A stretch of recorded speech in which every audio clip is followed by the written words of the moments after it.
Hi, welcome to the bathtub, where when you hear this iconic music, and we stop it really quick so we don't get sued or YouTube doesn't try to put a lien against us. And you see this crazy puppy who's been driving me crazy every time I try to film this evening, because she hears that we're coming online. Whenever she hears one of these iconic these theme songs, she thinks it's time to jump up and start biting me. I don't know why. You know it's time for an episode of Bebop-A-Lula. And this time it's Bebop-A-Lula with Nicely Nepotistic. So we mix these two theme shows, these two highly popular theme shows together. It's two theme shows in one. You get two in one episode here. And you get the dog, and you get me, you get Akma staring down our backs, making sure we don't buy anything from Amazon or the Washington Post. And all we do on New-Bop-A-Lula, since most of us can't go to the bookshops anymore to browse, because that's what bookstores just wander around, look at books, and pick up stuff and take them home and never read them. That's really the purpose of the bookshops.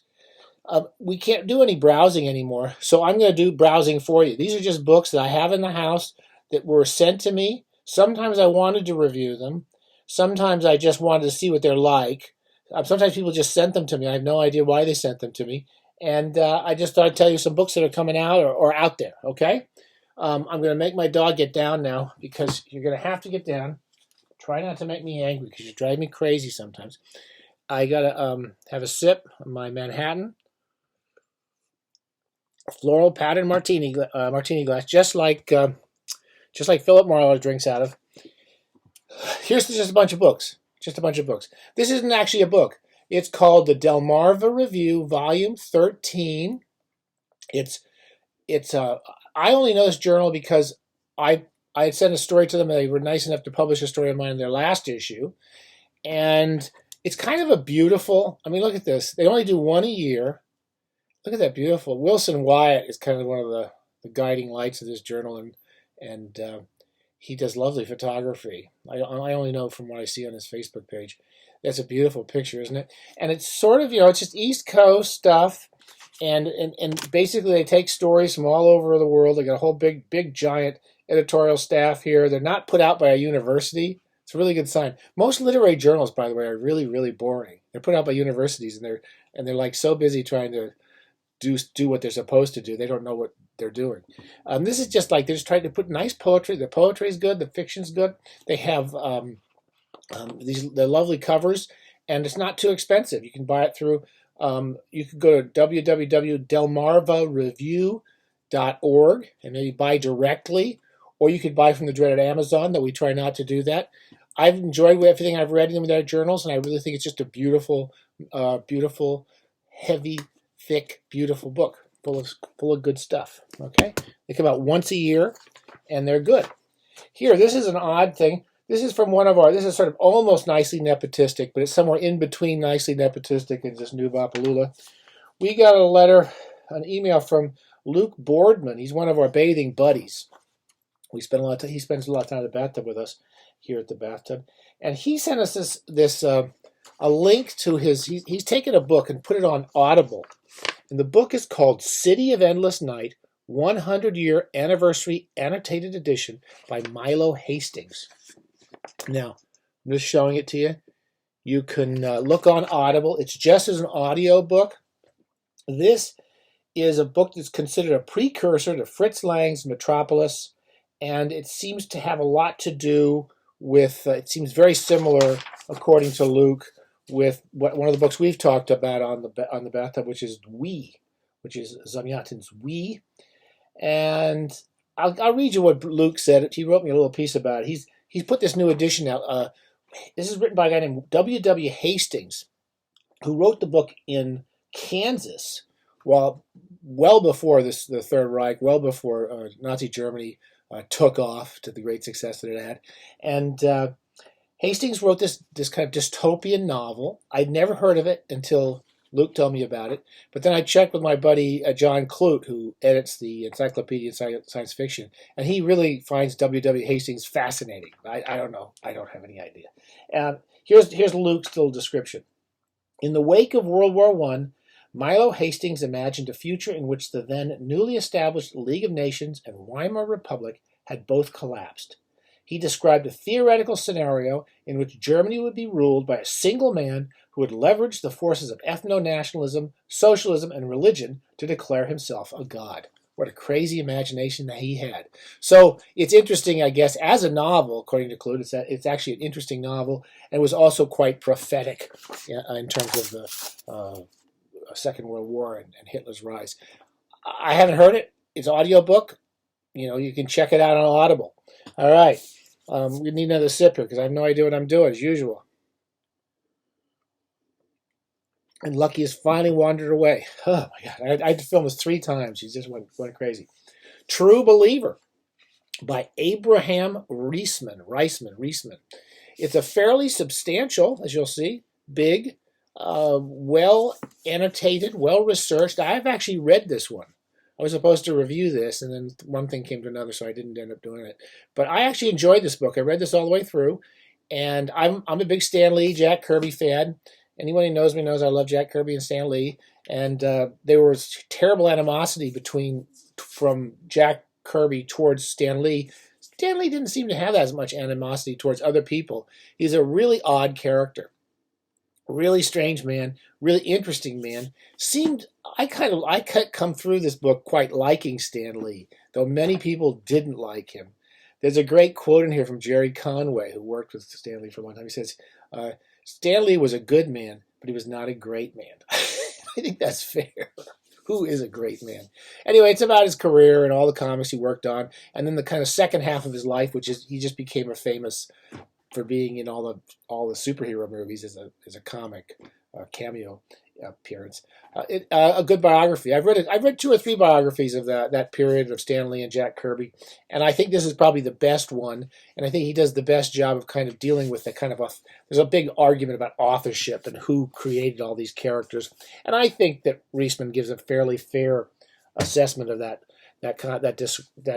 dispute. And gives Stan Lee the credit he deserves, and not too much credit. There's plenty of books here, so let me get through these quickly. The Fugitive. I can't remember if I told you about this. I'm reading my way through the old Moncrieff translation, but at the same time, I was going to keep these when they started coming out. I wanted to review them, and I never did. This is Christopher Prendergast at Penguin Books has been overseeing a new translation of the entire cycle of Memories of Lost Time, or what the heck do they call it? In Search of Lost Time. And this is the volume 6. I think they're all out now. I'm not sure. I think they're all out now, and they're lovely copies. And if you want to read a different translation from the one standard one, the Moncrieff, which has been re-edited over and over again over the years, they look like nice books. Okay. I can't keep that anymore because I have too many books. Here's another book.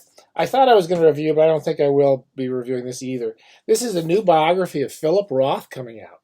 It's coming out from Norton. It's written by Blake Bailey. It's one of these big kind of state-of-the-art major literary biographies, more than 800 pages. Blake Bailey is one of my favorite literary biographers. He did a wonderful biography of Richard Yates, in which I play a very tiny part in that book, and it's a wonderful book on Richard Yates, one of my favorite literary biographies. He also wrote a very, very good one about John Cheever, which I have to say I didn't keep that one because I love Cheever's writing, but he was one of the few writers I read about I did not like by the time I was finished with that book. This is coming out about Roth, very complicated, interesting man who had very strong. A lot of people had a lot of strong feelings from Roth. I had friends who knew him and said he was the funniest person they ever knew, and a lot of people think he's a total bastard. I don't know. This looks like it's going to be good. I'm going to keep that one. I'm probably going to read that for sure. I'm not a big Roth fan, but I do like him. Here's something kind of interesting. This is what I'm going to keep too. I remember reading biographies of Richard Wright. He's one of my favorite bathtub reads. He's great in the bathtub, old Richard Wright. He's got a lot of other reasons to be read, but he's really good reading the bathtub. Native Son, one of the great naturalistic novels. And naturalistic novels are great reads in the bathtub. And he wrote that. He wrote Black Boy I Like Uncle Tom's Children, I think was the title. I read a lot of these books when I was like 18, 19, reread some of them. I like his book, The Outsider, a lot. Anyway, this was his last novel, and it was never published entirely, called The Man Who Lived Underground. And I can't remember, I've read about this book. It's a really, really dark book about a black guy who gets arrested by the police, beaten up, and he's caught in a white neighborhood, and they beat the crap out of him and torture him until he confesses to some crime, and he escapes, and he literally lives in the sewers. He goes out in the sewers. I have never read this, but everything I read about it made it sound very interesting to me. And it sounds even darker, well, much darker, even if it's possible, than Native Son, one of the great novels. I have no idea who Jonathan Buckley is. I just thought I should. They sent this to me. I don't think I'll ever review it. Jonathan Buckley's got a good quote from Michael Faber. It's a novel. He's written other novels, and the cover blurbs, which mean nothing, by the way, says it's a slow-burning and subtly suspenseful story about the occult as a source of psychological and existential truth. I have no idea what that means. But, you know, it's New York Review of Books. It's a nice-looking book. I guess it's a new book, a new novel in a trade paperback. And I don't know. Maybe it's worth reading. Here's a book. This is getting into the nicely nepotistic. It's come from Rose Dog Books. I don't know Rose Dog Books. It's called Secular Music and Other Poems. It's written by one of my oldest friends, one of my favorite people in the world. So I'm totally nepotistic here. Matt Proser. I knew Matt at University of Connecticut. He was the man so foolish he hired me to teach there. I'm sure it was really the low point of Matt's whole life and career. And he wrote a lot of things. He's a wonderful photographer. He wrote some very funny stories. I always thought he should write more short stories. And I've never read his poems before, but I've been enjoying reading through these. I just picked the opening stanza from this long poem in the middle of the book. It's called Secular Music, Words Without Songs. I'll just read you a little quick passage.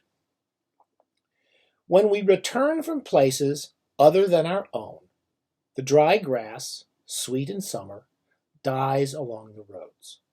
The shading trees grow stiff and grim. The brooks have shrunk, and dust makes everything its own. It's a really lovely set of lines there. And someday dust will make everything its own, I can promise you. Here's another one. This is from my old publisher. They published one of my books, $2 Radio. Two very interesting independent publishers who do a lot of fiction. They used to when they published me 10 years ago with one of my favorite of my books called The People Who Watched Her Pass By. It's one of my favorite books I wrote. They published a lot of old guys, a lot of old, washed out old farts like me, and they did some really interesting writers, Gary Indiana and some other old farts like me. And they now just do young, really kind of cool-looking people. They're all young, cool-looking people. And this looks pretty cool. I mean, it's by a woman named Yelena Moskovich, who moved to Wisconsin from where did she come from? I think she came from the Ukraine. Okay, from Ukraine. And she's sort of an immigrant, came to America and was raised here. And she's written a book that seems to be somehow based on her experiences and her memories of living back in the Soviet Union. I don't know anything about it. It's called A Door Behind a Door. It's an advanced, uncorrected proofs. It comes out in January, February, March, April, May 18th, 2021. And I have to say, I read many of their books at $2 Radio, and I don't think I've only read, most of the books I enjoyed. I have to say I've enjoyed all their books. They're very different. I remember one or two I didn't like, but that was probably me. And she's written quite a bit. She's been in Vogue, Paris Review, places that will never publish The Old Masturbator, I promise you. So you should check her out. Is this my last one? This is the last one. This is just a weird-looking book. I wanted to review this book just because it looked weird. It's called by someone named Maëlle. I can't pronounce their name. Maëlle Renoir or Renoir or Renoir, who knows? And it's a book of philosophy about what's happened to our sense of identity and mainly our memories as we become transformed into these internet creatures. So he's reflecting on his life before the internet and since the internet. And one of the premises seems to be that now that we're on the internet, our memories have kind of, maybe our identities haven't moved into the computer, but our memories have. We are, and that is sort of true. I mean, I remember all this stuff is material is out there that normally I would completely forget. I go to my Facebook page and see stuff there I never would have remembered.